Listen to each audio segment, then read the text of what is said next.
একটা মানুষের জীবনের 14 বছরের দাম 5 লাখ টাকা? 14 বছরের দাম 5 লাখ? আমি তোমাকে 5 লাখ টাকা দিয়ে দিচ্ছি, আমাকে বেরো না। 10 লাখ, 15 লাখ, 20 লাখ, 20 লাখ, 20 লাখ। চুপ! আমাকে ফেরারি করে 15 লক্ষ 20 লক্ষ টাকা আমাকে সাদিস না? আমি কিভাবে মারবো জানিস? তুই জানিস তোকে আমি কিভাবে মারবো? তুমি আমাকে মারবে না আমি জানি, আমাকে তুমি মাফ করে দাও। তখন তোরা আমাকে মাফ করেছিলি, আমাকে দয়া দেখিয়েছিলি। ডাক তো শঙ্কর বাবকে, ডাক তো শঙ্কর বাবকে, শেষতকে বাঁচিয়ে নিয়ে যাক। আমি তোমার পায়ে পড়ি, তুমি আমাকে বেরো না।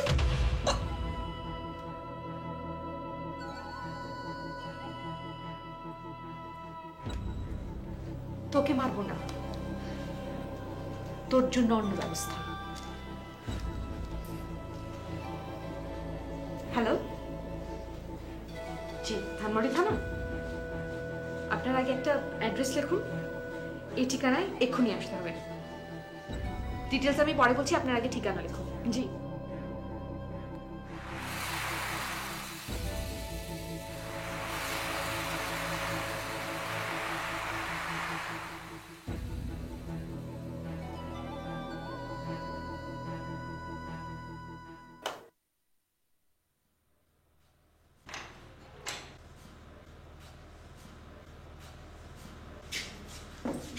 প্লিজ।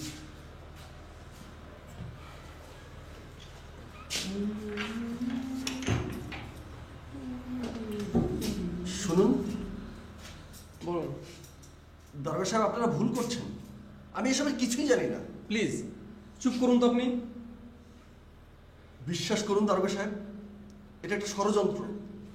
দেখুন, আপনার যদি কিছু বলার থাকে আপনি সোজা কোর্টে গিয়ে বলবেন, ঠিক আছে?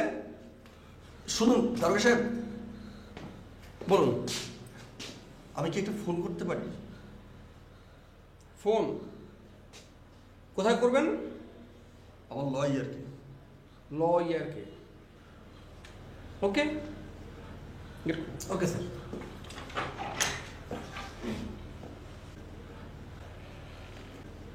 আসুন আমার সাথে।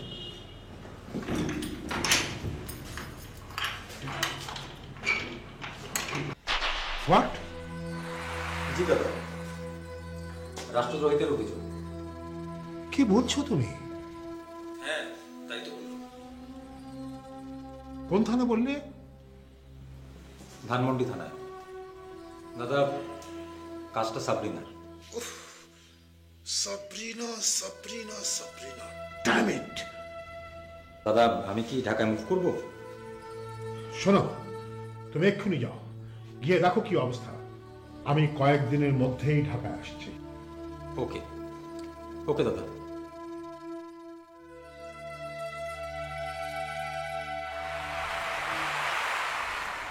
জি জি আজিজ ভাই, জি থ্যাংক ইউ সো মাচ। জি আচ্ছা, কাল কাল কথা হবে। হ্যাঁ জি।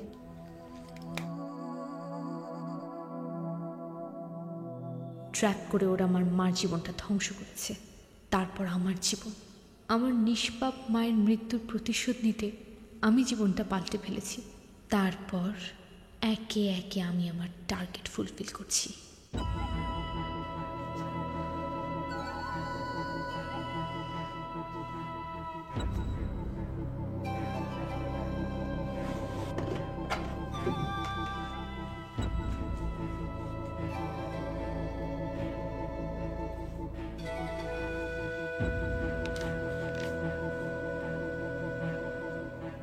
আর মাত্র 2 জন,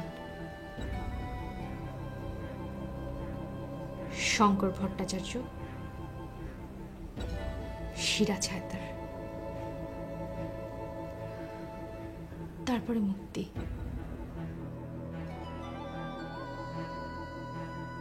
ওই যে বলেছিলাম। কি বলেছিলেন? বন্ধুত্ব। আপনি প্লিজ জানতো। কিচ্ছু হবে না, আমি জানি এই মুহূর্তে তুমি ভীষণ সংকটে আছো, তোমার এই সংকটে একমাত্র আমি পারি তোমাকে সাহায্য করতে। তুমি কোনো সংকোচ করো না, লজ্জা করো না, আমি তো বন্ধু। ভেবে দেখো, একদিকে আমি, আমার বন্ধুত্ব, আমার প্রাচুর্য, আমার অর্থ, সুখ, স্বাচ্ছন্দ্য, আর অন্যদিকে হাত করা, লজ্জা, সমাজে ঘৃণ্য প্রাণীর মতো জেলে পচে মরা। কোনটা তুমি চাও? এই যে আমি বন্ধুত্বের হাত বাড়িয়ে দিচ্ছি, গ্রহণ করো। শুধু একটা সিদ্ধান্ত তোমার জীবনকে আমূল পাল্টে দেবে। আমি আছি না?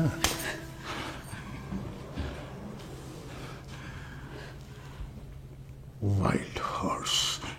I like it. বেরিয়ে যান, I like it. বেরিয়ে যান আমার বাড়ি থেকে। যাচ্ছি।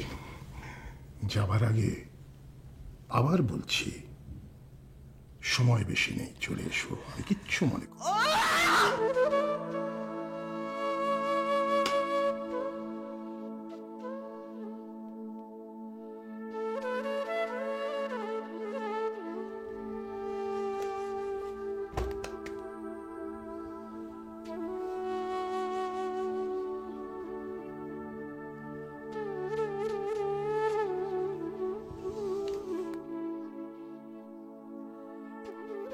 আপনি আমার অ্যাকাউন্টের সমস্ত টাকা তুলে নিয়েছেন। ভাবি, এই টাকাগুলো তো আপনি আমাকে দিয়েছেন, আর এখন বলছেন নেভার নেভার। আমি আপনাকে দুটো ব্ল্যাঙ্ক চেকে সই করে দিয়েছি আপনার রিকোয়েস্টে, এবং আপনি বলেছিলেন আপনি যখন ওই চেক এনক্যাশ করবেন আপনি আমার অফিসকে নোটিফাই করবেন এবং টাকাগুলো শুধুমাত্র ব্যবসার ক্ষেত্রে ব্যবহার করবেন। প্লিজ উত্তেজিত হবেন না, এ বয়সে উত্তেজিত হলে শরীর খারাপ। আপনি জানেন না আমি আপনাকে কি করব। আমি আপনাকে দেখে নেব, আপনি বুঝতে পারছেন না আপনার কি অবস্থা করব আমি। আপনি আমার কিচ্ছু করতে পারবেন না ভাবি। আপনি কোর্টে যাবেন? কোর্টে আমার বিরুদ্ধে প্রমাণ করার মতো আপনার কাছে কিছু নেই।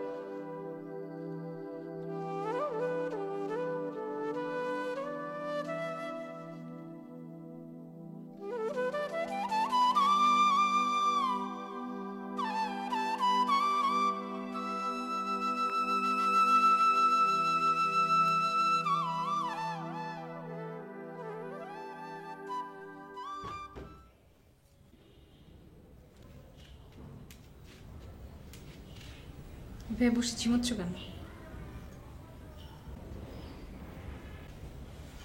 তুমি কি চেহারা হয়েছে তোমার? তুমি হঠাৎ এখানে? তোমার বাবা মা এত জোর করে বললেন যে আমি আর, তাই বলে ভেবো না আমি তোমার জন্য এসেছি।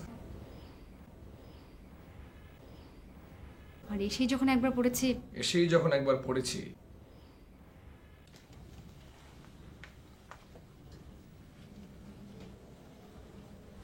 তখন আর যাবে না, হ্যাঁ? না। কিন্তু তোমাকে আমার দরকার নেই। তাহলে কাকে দরকার তোমার? ওই দুষ্টু ফুলন দেবে কে? আমার কাউকে দরকার নেই। নবডি। চুপ করো। তুমি তোমার কমিটমেন্ট ফেল করেছো, বাট আমি আমার কমিটমেন্ট ফেল করিনি হাসান। আমি বর্তমানের তোমাকে নিয়ে বাঁচতে চেয়েছিলাম, আর এখনো তোমার সাথে সংসার করার আমার কোনো শখ নেই। আমি এখানে থাকবো ঠিকই, বাট তোমার কোনো কাজে আমি ইন্টারফেয়ার করবো না, বা আমার কোনো কাজে তুমি ইন্টারফেয়ার করবে না। Okay? Just shut up you shut up and out. বেরো ওখান থেকে। আমি তো বলেছি আমি যাব না। তোমাকে আমার কোনো দরকার নেই। তোমাকে আমার দরকার আছে ভেবেছো? এখান থেকে যাও যাও যাও যাও যাও আউট আউট।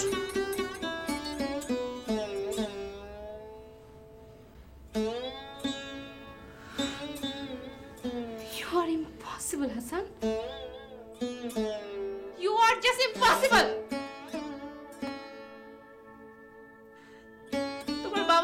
অনেক রেসপেক্ট করি, তাই এসেছিলাম।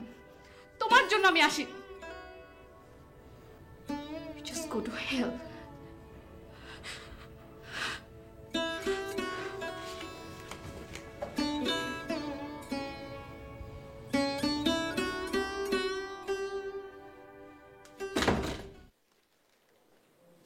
রুমা,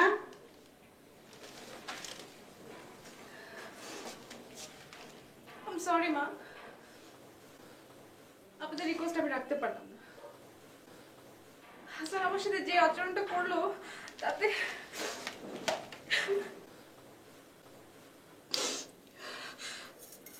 কিছু মনে করবেন না মা। হাসান আসলে মানুষ না, ও একটা মেন্টাল কেস। কি? ও আমার গায়ে হাত তুলেছে। হাত তুলেছে? অবাক হচ্ছেন? যান, ওকে গিয়ে সব জিজ্ঞেস করুন, সত্যি না মিথ্যা। আসি।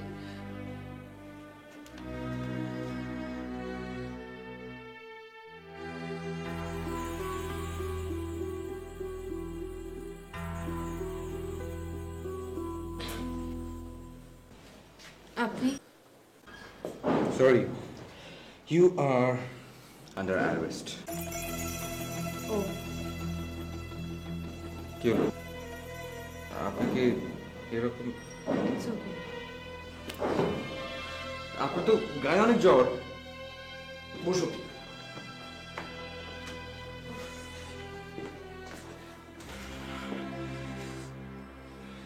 জ্বর কখন থেকে? এই তো। ওষুধ টষুধ কিছু খেয়েছেন আপনি? না। কাকে ফোন করছেন? ডাক্তারকে। লাগবে না, ঠিক হয়ে যাবে। ফোনটাও ধরছে না। শুনুন, আপনি চুপচাপ বসে থাকুন, আমি দেখি একটা ডাক্তার ডেকে নিয়ে আসি। কিছু লাগবে না, বলছি কিছু লাগবে না। বললাম তো আপনি চুপ করে বসে থাকুন, আমি ডাক্তার নিয়ে আসছি। বিশ্রাম নিন।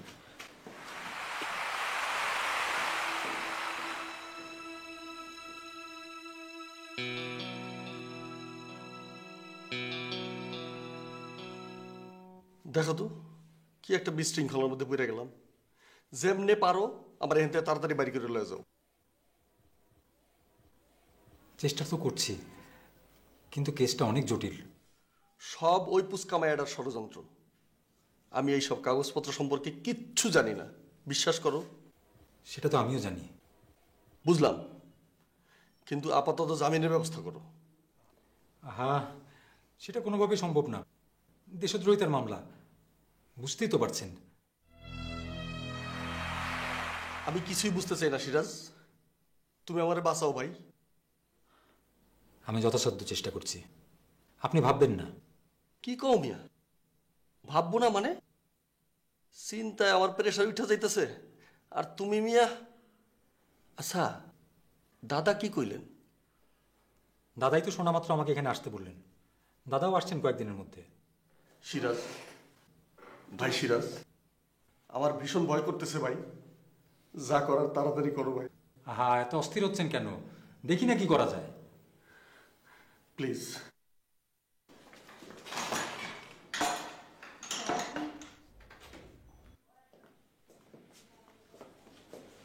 বসুন।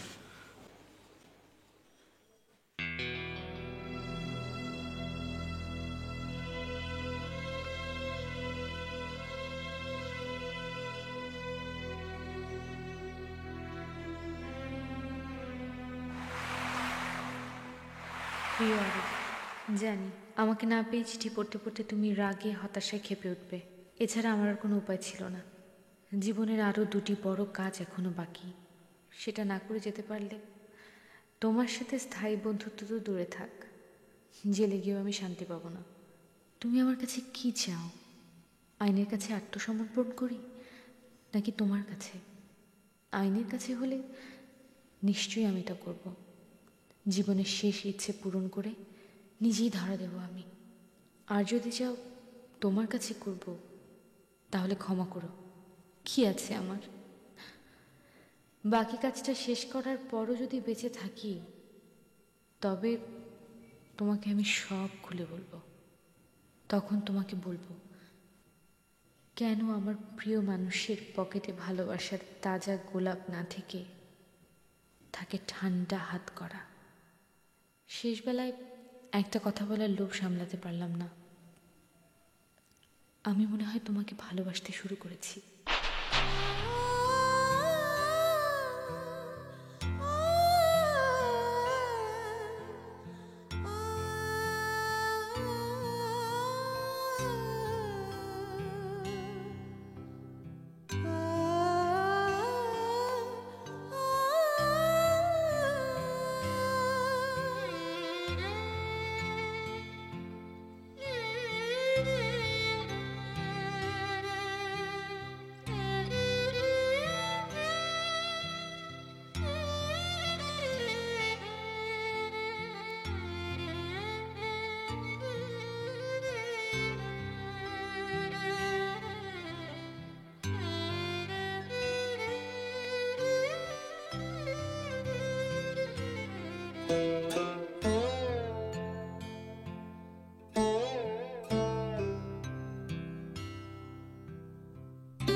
রাবিশ, এতদিন ধরে কাজ করেও তুমি কিছু করতে পারছো না।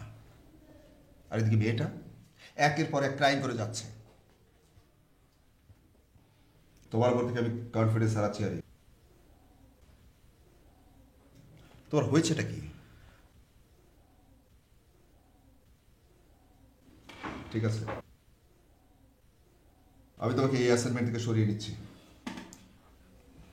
না স্যার, প্লিজ স্যার, আমি আমি এক সপ্তাহের মধ্যে স্যার এই প্রবলেমটা সলভ করে ফেলবো। Simple 1 week. ঠিক তো? জি স্যার। ঠিক আছে, তোমার কথা মতো আমি তোমাকে 1 সপ্তাহ সময় দিচ্ছি।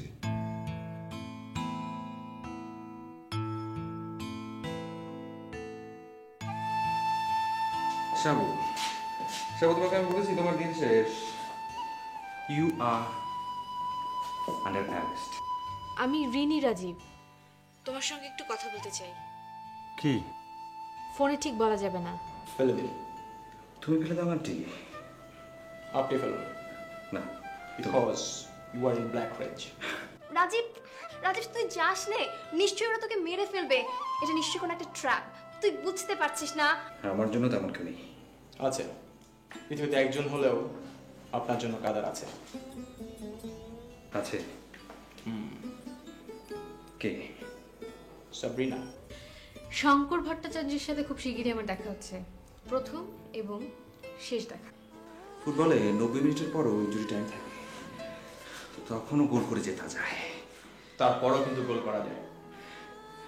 গোল করা যায় কিন্তু জেতা যায় না। সাবরিনা,